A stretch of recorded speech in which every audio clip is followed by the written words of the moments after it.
근데 이제 뭔가 그림이 그려졌던 것 같아요. 저는 청년부를 담당하고 있는 남면 목사라고 하는데 저희 청년들이 10년, 20년, 30년 후에 이 자리에 앉아서 주님 제 손을 꼭 붙잡아 주십시오. 떠나지 마십시오. 이렇게 찬양할 수 있는 날이 올 거라고 믿습니다. 어, 저는 예배 오면서 우리 청년부 예배를 지금 드리고 왔는데 청년부 예배보다 여기 예배가 더 좋아요. 너무 열정이 넘치시고 너무 소리도 크시고 교독을 하시는데 이렇게 큰 소리로 외쳐주셔서 너무 말씀이 더 은혜가 되는 것 같습니다. 오늘은 말씀을 나누기 전에 제가 영상을 하나 보려고 합니다. 저희가 지난 8월에 우리 성도님들의 귀한 섬김과 기도와 후원으로 제주도 설교단을 잘 다녀왔는데요. 다녀와서 저희 청년부 안에서 공유했던 영상인데 우리 성도님들에게도 소개드리고 감사 인사 전하려고 합니다. 먼저 영상 보시겠습니다.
네.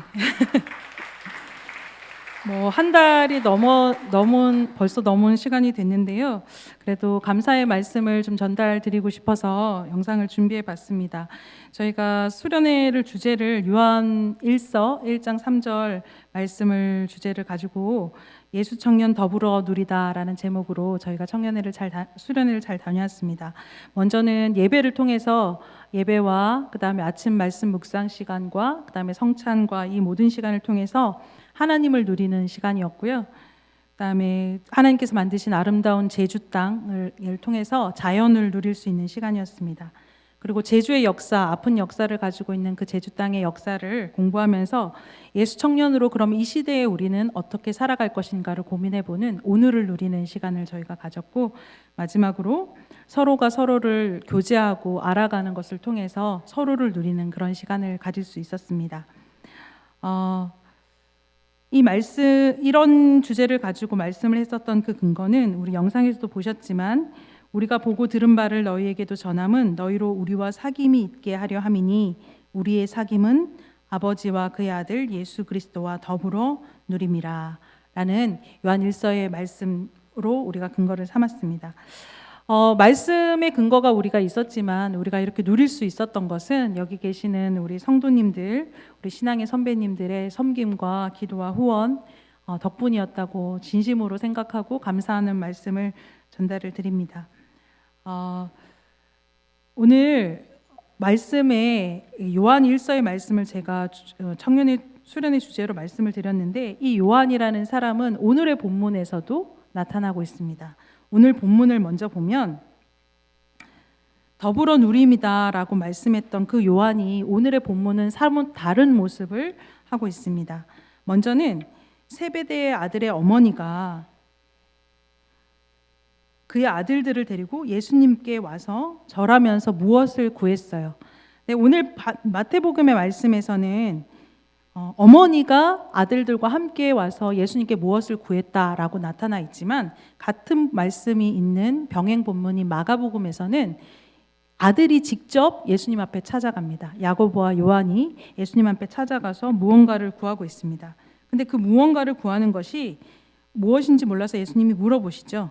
무엇을 원하느냐? 그랬더니 이 어머니께서, 오늘 본문에서는 어머니께서 나의 두 아들을 주의 나라에서 하나는 주의 우편에 하나는 주의 좌편에 앉게 명하소서라고 얘기합니다. 사실 이 말씀은 우리가 지금 생각해 보면, 아니 어머니가 어떻게, 예수님이 이제 곧 돌아가실 때인데 이미 이 말씀을 하셨던 시기는 예수님께서 죽음과 부활을 세 번째로 이루시고 난 이후였어요. 예수님께 죽으심도 말씀하시고 부활하심도 말씀하셨는데 그 말씀을 제대로 알아듣지 못하고 있는 상태였는데, 그 상황 속에서 이 사람들이 와서 예수님 앞에 무언가를 구하고 있는데 어떻게 이럴 수가 있는가, 사람들이 염치도 없지, 예수님이 이제 곧 돌아가실 텐데 라고 우리는 생각할 수 있지만, 이 당시의 사람들로 우리가 감정을 이입해 보면 충분히 이럴 수도 있지 않았을까 싶기도 합니다. 특히나 요한이라는 사람은 성경 본문에서는, 요한복음에서는 자신을 스스로 나는 예수님이 사랑하시는 제자다라고도 얘기를 하고 있어요. 그만큼 예수님과 가깝게 지냈고 예수님의 마음을 잘 알았던 사람으로 보입니다. 근데 그 사람이 지금 자기의 형제인 야고보와 요한이 예수님 앞에 나와서 저한테 지금 뭔가를 구하는데 우리에게 하나는 주님의 우편에 하나는 좌편에 앉게 해주십시오라고 얘기합니다. 이 말은 우리가 지금 생각하면 염치 없다고 생각하지만 이 당시의 사람의 마음은 사실 어머니도 그렇고 야고보도 그렇고 요한도 그렇고 믿음이 있었지 않았나 싶기도 해요. 예수님께서 이런 만한 능력을 가질 수 있다라는 것을 알고 있었어요. 예수님은 대단하신 분이다. 우리 주님은, 우리가 진짜 믿고 따르는 이 주님은 정말 대단한 분이셔서 우리에게 이런 큰 자리를 내어줄 수 있는 큰 분으로 보고 있다는 거죠. 같이 따라다녔던 예수님이 하찮은 분, 별로 나에게 도움이 안 되는 분이라고 생각하지 않았다는 겁니다. 다른 어떤 제자들보다 먼저 이 제자들은 예수님이 이런 거를 주실 수 있는 분이야 라는 믿음을 가지고 있었어요. 이게 지금에 생각하면 그게 무슨 믿음인가 싶기도 하지만, 당시의 시대의 제자들의 입장에서 볼 때는 예수님을 대단하게 본 분, 다른 제자들보다 훨씬 더 크게 본 분이라고 생각할 수 있었다는 겁니다. 그런데 이 야고보와 요한이 하나는 우편 예수님의 우편의 자리에, 하나는 좌편의 자리에 나를 명하소서. 주님께서 그렇게 명하시면 그 말씀대로 될 것인 줄 믿습니다 라는 말이 깔려 있는 거죠. 그런 믿음을 가지고 있었어요. 그런데 그 믿음에 대해서 예수님은 뭐라고 대답하시냐면, 너희가 참 믿음이 있구나, 내 믿음이 너를 구원하였다, 이렇게 흔히 하셨던 것처럼 그렇게 말씀하시지 않으셨죠. 예수님 뭐라고 하냐면, 너희가 지금 구하는 것을 너희가 알지 못한다. 너희가 지금 말하는 게 뭔지도 모르고 너희가 지금 구하는 거다. 그게 굉장히 좋은 거라고 너희가 생각해서 그것을 나에게 구하는 것이냐? 그런데 그것이 무엇인지 너희가 도대체 알고는 하는 말이냐? 라고 질문하는 겁니다. 내 잔을 너희가 마실 수 있냐? 그랬더니 이 두 사람이 뭐라고 얘기하냐면, 마실 수 있습니다. 할 수 있습니다. 의지도 대단해요. 믿음도 있었지만, 예수님이 이렇게 명하시면 될 거라는 믿음도 있었지만, 그 믿음을 내가 수행하겠다고 하는 의지도 있었던 사람입니다. 제가 그것을 할 수만 있다면 뭐든지 가능합니다. 예수님, 너희가 알지 못한다라고 얘기하는 그 상황 속에서 다 알지는 못하는 것 같지만 내가 그것을 수행할 수 있습니다. 그게 무엇이든지 간에 내가 수행할 수 있습니다 하는 그 의지와 믿음이 이 두 사람한테는 있었던 듯 보입니다. 그런데 예수님께서는 이렇게 얘기하시죠. 23절 말씀입니다. 너희가 과연 내 잔을 마시려니와 내 좌우편에 앉는 것은 내가 주는 것이 아니라 내 아버지께서 누구를 위하여 예비하셨든지 그들이 얻을 것이니라. 그것이 너희가 아니다 라고 암시를 해주세요. 그랬더니 예수님의 말씀이 너희가 아니다, 너희가 내 말을 알아듣지 못한다, 너희가 지금 무슨 말이냐, 이런 예수님의 말씀과는 상관이 없습니다. 나머지 열제자들은 예수님의 그 뜻이 도대체 무엇인지 궁금해하는 사람은 이 12제자 중에 아무도 없어요. 지금 나머지 열제자도 마찬가지로 그냥 예수님의 말씀과는 상관없이 그 자리에 예수님 앞에 구하러 나아갔던 야고보와 요한에 대해서 화내는 사람들만 있습니다. 당연히 열받죠. 당연히 열받습니다. 아니, 너희가 3년 동안 예수님과 같이 이렇게 같이 다녔는데 너희들만 지금 잘 돼서 우편에 좌편에 그렇게 한 자리씩 꿰차고 있으려고 하느냐? 너희들만 그렇게 잘 나가면 우리는 도대체 무엇이냐? 당연히 화가 날 수 있죠. 사실 대부분 서로 비슷하면 화가 안 나는데요. 그중에서 누가 하나만 앞서 나가기 시작하면 그때부터는 비교의식 때문에 화가 나기 시작하는 경우가 우리는 자주 접하곤 합니다. 그래서 당연히 이 열제자는 분이 여깁니다. 마가복음에서는 화가 났다고 해요. 이 화가 난 이 제자들이 예수님 앞에 따지고 들죠. 그랬는데 예수님은 그것과는 상관없습니다. 예수님께서는 너희가 지금 구하는 것을 너희는 그렇게 하면 안 된다. 너희가 지금 구하는 것은 지금 나와의 사역의 앞으로의 사역과는 전혀 상관이 없는 일이다 라고 얘기합니다. 한번 읽어보겠습니다. 예수께서 제자들을 불러다가 이르시되, 지금 예수님께서는 그 두 제자만 꾸짖는 것도 아니고 분이 여기는 열제자만 꾸짖는 것도 아닙니다. 예수님의 말씀과는 상관없이 화만 내고 있었던 그 열제자나 그 두 자리 하나씩 꿰차겠다고 하는 그 두 제자나 야고보 요한이나 똑같다는 거죠. 그 12제자를 다 모아놓고 예수님께서 말씀하고 있습니다. 이방인의 집권자들이 그들을 임의로 주관하고 그 고관들이 그들에게 권세를 부리는 줄을 너희가 알거니와 너희 중에는 그렇지 않아야 하나니.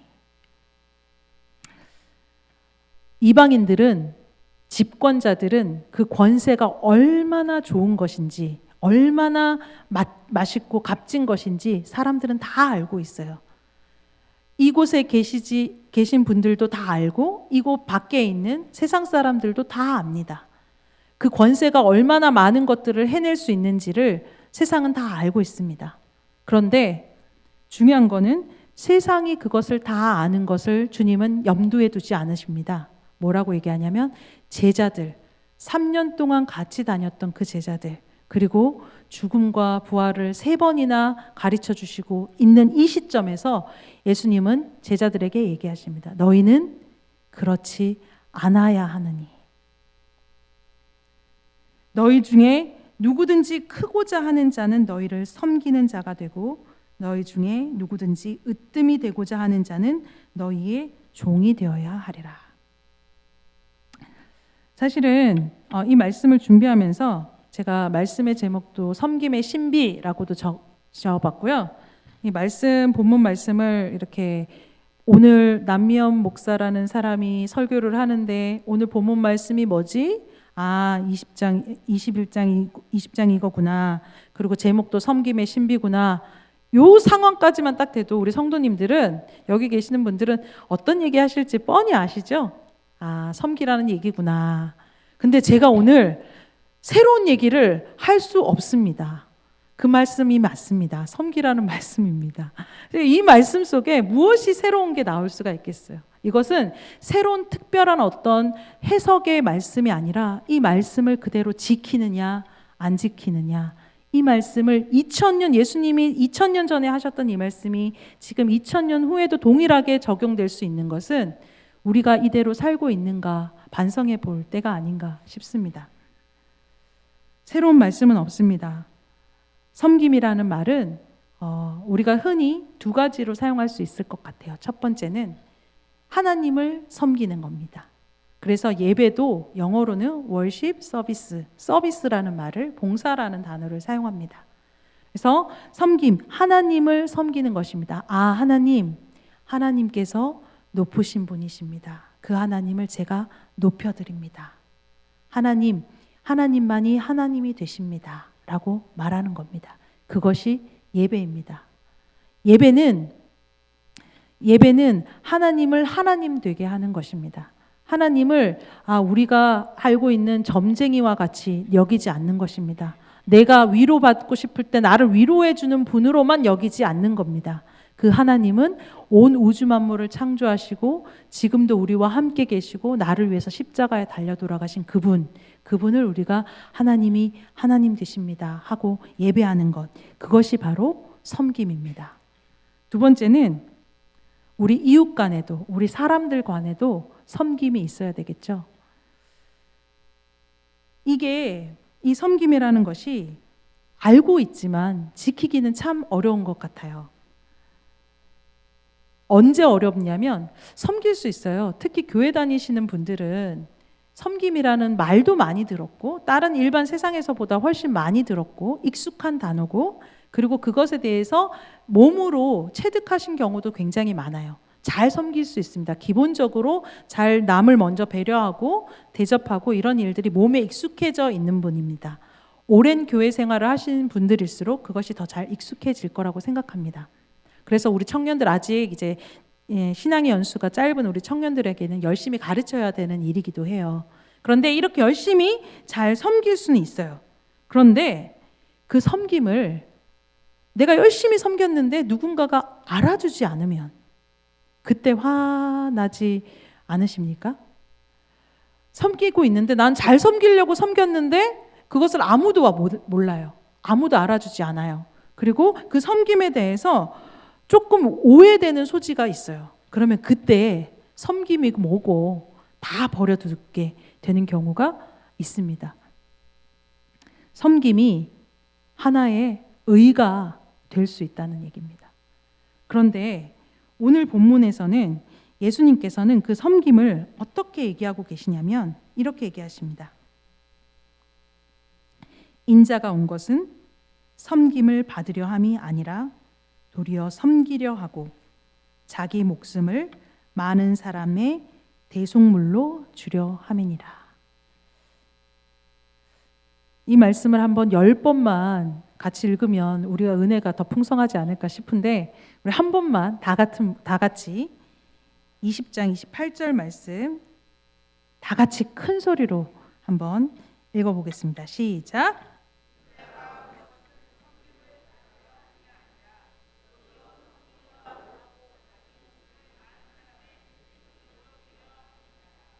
아멘. 예수님의 섬김은 달랐어요. 예수님은 그저 어떻게 섬겼냐면 자신의 목숨을 내어놓는 섬김이었습니다. 사실 우리는 알고 있습니다. 지금 우리는 예수님이 이렇게 돌아가시고 나서 부활하신 다음에 수많은 제자들이 12제자를 비롯한 수많은 제자들 모두가 예수님을 따라서 순교하고 복음을 전하고 그렇게 주님의 삶을 살았구나라는 것을 잘 알고 있습니다. 그런데 예수님은 이 당시에 예수님은 제자들이 그랬을 거라고 생각 못 하셨어요.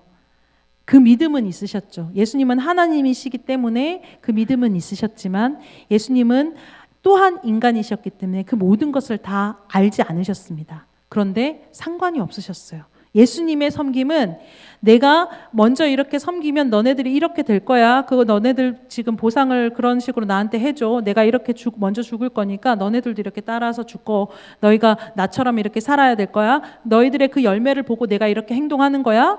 라고 하는 것이 아닙니다.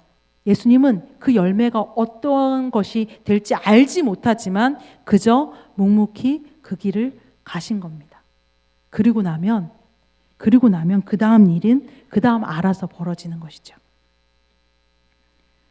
그런데 우리는 잘 알고 있어요. 예수님의 이렇게 먼저 섬김을 보여주셨어요. 자신의 목숨을 버리고 그대로 그저 희생함으로 섬기는 그 삶을 먼저 사셨던 그 예수님을 알고 있고 그 예수님의 본을 따라서 제자들은 그 다음부터 예수님의 부활을 믿고 경험한 이후의 제자들은 자신의 삶 또한 예수님과 같이 사람을 섬기고 하나님을 온전히 섬기는 삶으로 그리고 순교의 삶으로 자신의 삶을 증명했습니다. 이것이 바로 섬김의 신비입니다. 섬김은 그렇게 섬겨서 끝나는 것이 아니라 섬김은 또한 이어지고 섬김은 그래서 또한 다른 열매들이 맺혀지는 것, 그것이 섬김의 신비입니다. 요한은 오늘 본문에 등장하는 요한이라는 사람은 우리 저희 수련회 때 얘기했던 것처럼 더불어 누리는 것을 얘기하고 있어요. 누린다는 것은 우리 청년들이 이것을 저는 제주도 가서 수련회 가서 좀 잘 누릴 수 있기를 바라는 마음이 있었습니다. 제가 축복을 할 때 이런 얘기를 해요. 하나님의 복 많이 받으시고 그 복 다 누리시고 그 복 다 나눠주시기 바랍니다. 이렇게 축복을 많이 하거든요. 근데 그거는 사실 하나님의 복을 받기는 받는데 누리지 못하는 사람들이 너무 많고요. 그것을 누리는데 나만 갖고 있는 사람들도 너무 많습니다. 그것은 필요가 없습니다. 그런 복은 하나님은 그렇게 하라고 주시는 복이 아닙니다. 하나님의 복은 우리가 잘 받고 잘 누리고 그것을 잘 베풀어 줄 때 더 풍성한 은혜가 있는 줄 믿습니다. 그래서 지금 요한은 이 당시 때는 하나님, 예수님, 저 자리 하나만 주세요. 저 왼쪽 자리에 하나 앉으면 제가 진짜 잘할 수 있거든요. 라고 말하는 그 요한이었지만 이후에 예수님이 돌아가시고 제자들 중에 가장 오래 살았던 그 요한은 그 당시에 얘기합니다. 더불어 누리는 곳이구나. 이것은 나만 가지고 있는 것이 아니라 함께 누리는 것. 섬김은 다른 사람과 함께 하는 것이구나 라는 것을 온전히 알고 그것을 편지에 기록하고 있는 것입니다. 또한 요한은 어떤 사람이었냐면 요한복음을 기록한 사람이기도 하죠. 요한복음은 예수님의 제자 요한이 말씀을 기록할 때 예수님의 기도를 기록하고 있습니다. 17장 전장을 통해서 예수님의 기도를 쫙 기록하고 있습니다. 근데 그 기도 속에 핵심은 뭐냐면 다른 말 없어요. 너희가 하나 될 때 다른 사람들이 그곳에 하나님이 계시다는 걸 알 거야. 하나님, 예수님이 기도하십니다. 하나님, 하나님과 저와 하나가 된 것처럼 여기 있는 사람들이 서로 하나가 되게 해주십시오. 그러면 세상 사람들이 이 사람들이 하나 되는 걸 통해서 아버지 하나님을 믿게 될 것입니다. 그 기도하고 계시는 거거든요. 요한복음 17장의 기도는 예수님이 돌아가시기 전에 마지막으로 하시는 기도입니다. 얼마나 간절하게 남겨놓은 제자들을 향해서 간절하게 그 기도를 하고 계시는지 모릅니다. 그런데 처음부터 끝까지 핵심은 하나밖에 없습니다. 하나님, 남아있는 이 제자들이, 이 사람들이 서로 나뉘지 않고 하나 되게 해주십시오. 누가 잘났고 누가 못났고 나를 더 높은 자리에 세워주십시오. 이러는 것이 아니라 서로 낮은 자리에 가려고 애쓰는 그 사람들이 모여있는 곳, 그래서 서로 하나 되는 것, 그것을 예수님은 돌아가시기 전에 마지막으로 너무나도 간절하게 하나님 앞에 기도하고 있다는 것을 지금 이 요한이 기록하고 있다는 것입니다. 야고보는 어땠을까요? 예수님의 제자 야고보는 야고보서는 이렇게 기록하고 있습니다. 우리 다 같이 한번 찾아보도록 하겠습니다. 이건 제가 한번 읽어보려고 해서요. 야고보서 2장 1절부터 말씀입니다. 야고보서 2장 1절. 제 성경으로는 372면입니다. 신약 성경 372면 야고보서 2장 1절부터 말씀입니다.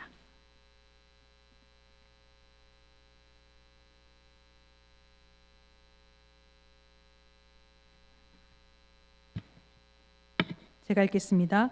내 형제들아, 영광의 주 곧 우리 주 예수 그리스도에 대한 믿음을 너희가 가졌으니 사람을 차별하여 대하지 말라. 만일 너희 회당에 금 가락지를 끼고 아름다운 옷을 입은 사람이 들어오고 또 남루한 옷을 입은 가난한 사람이 들어올 때에 너희가 아름다운 옷을 입은 자를 눈여겨보고 말하되 여기 좋은 자리에 앉으소서 하고 또 가난한 자에게 말하되 너는 거기 서 있든지 내 발등상 아래에 앉으라 하면 너희끼리 서로 차별하며 악한 생각으로 판단하는 자가 되는 것이 아니냐. 내 사랑하는 형제들아, 들을지어다. 하나님이 세상에서 가난한 자를 택하사 믿음에 부요하게 하시고 또 자기를 사랑하는 자들에게 약속하신 나라를 상속으로 받게 하지 아니하셨느냐.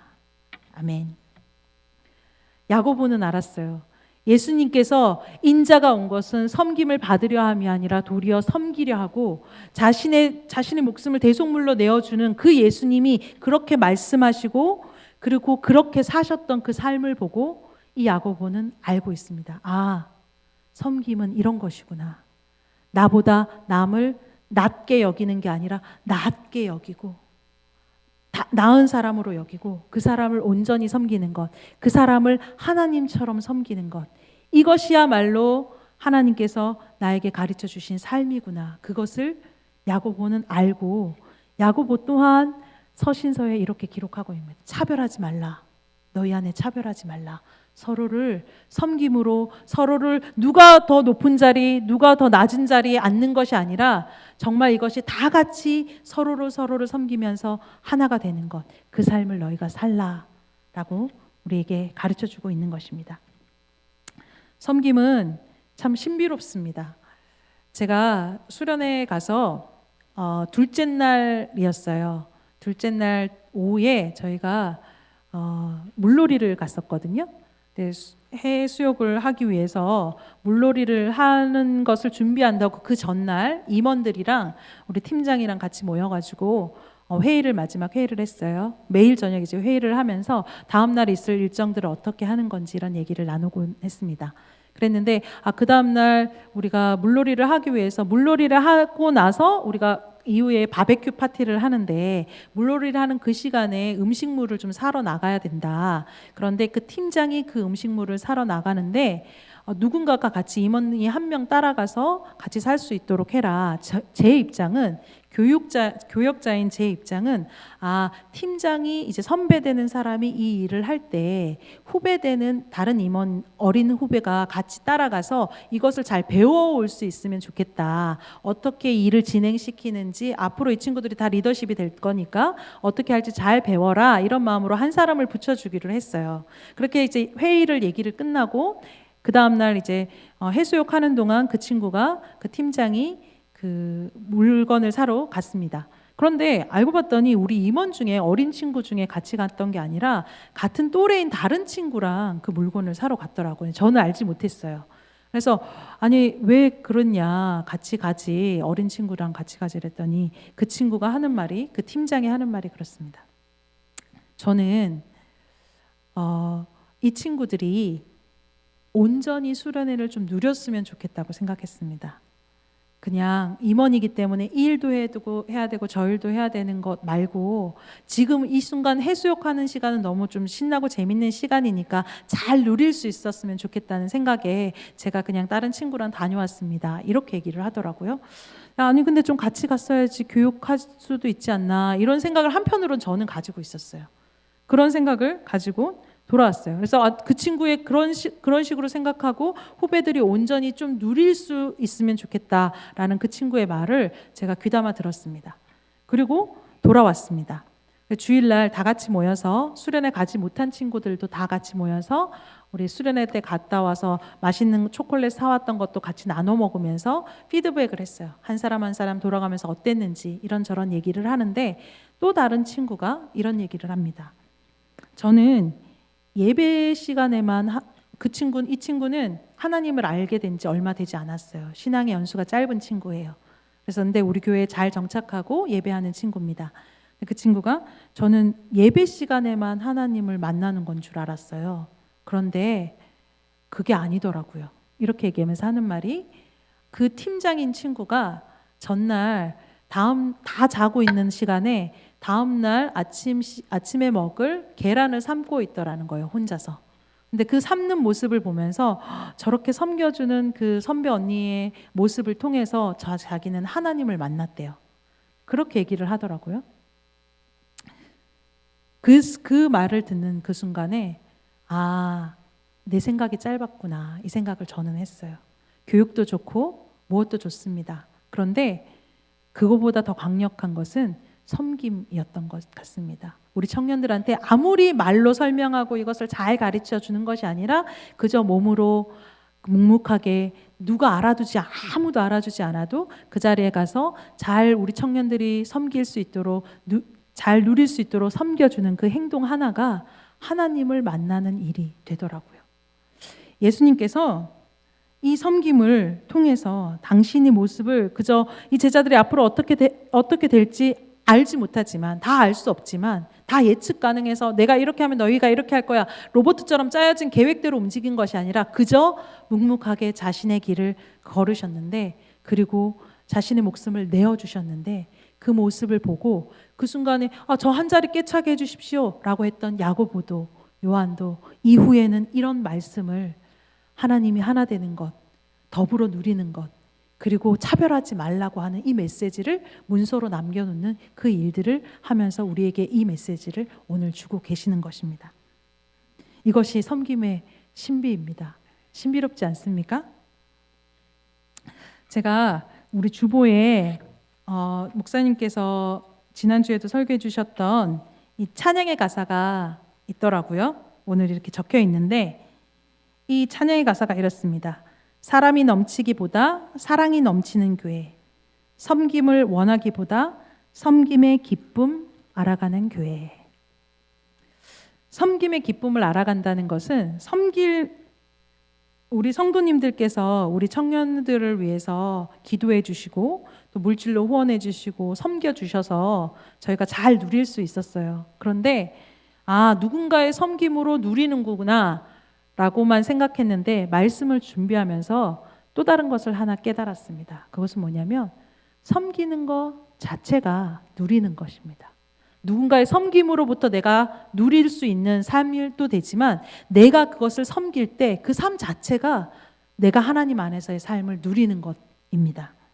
그래서 이것이 우리 안에 섬김의 기쁨, 그것을 알아가는 교회가 우리 교회가 영남교회가 되어야 될 줄 믿습니다. 우리 옆에 분 한번 지그시 쳐다봐 주시겠어요? 제가 우리 청년들한테 이거 자주 하는데요. 되게 민망해하고 싫어해요. 그래도 저는 계속 시킵니다. 그래서 우리 옆에 분을 한번 눈을 꼭 마주쳐 보세요. 그리고 손을 한번 꼭 잡아주세요. 옆에 분이 어떤 사람이냐면 내가 섬길 수 있는 나의 섬김을 받아주시는 고마운 분입니다. 이분이 진짜 내 섬김을 받아주실 수 있는 분입니다. 저는 감사합니다라는 말보다는 고맙습니다라는 말을 더 좋아하거든요. 근데 이유가 원래 고맙습니다는 우리 한글이잖아요. 근데 이 고맙습니다에 고마라는 말에 습니다가 붙은 건데 고마라는 말은 신을 말하는 거예요. 그래서 고맙습니다라는 말은 당신이 신과 같습니다. 이런 뜻을 갖고 있어요. 우리의 원래 말은. 그래서 감사합니다는 한자지만 그래서 우리의 말을 이 당신은 정말 하나님의 형상을 닮으신 신과 같습니다. 라는 마음을 가지고 내 섬김을 받아주셔서 고맙습니다 하는 마음으로 고맙습니다 라고 한번 인사해 보시겠습니다.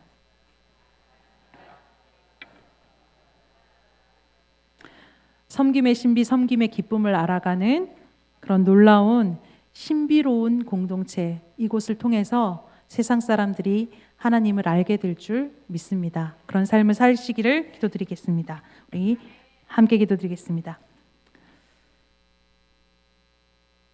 자신을 십자가에 내어놓으시고 죽기까지 우리를 사랑하시고 우리를 섬겨주셨던 예수님, 참으로 고맙습니다.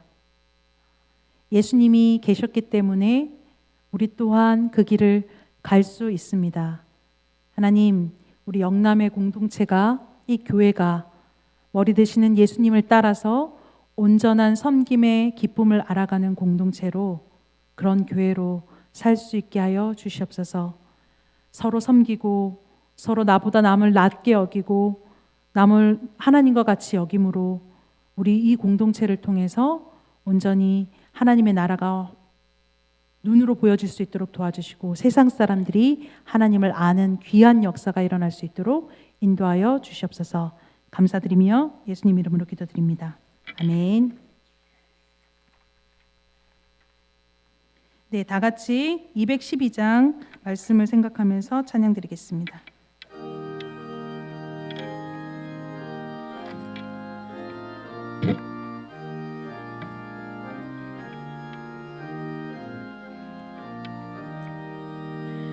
겸손히 주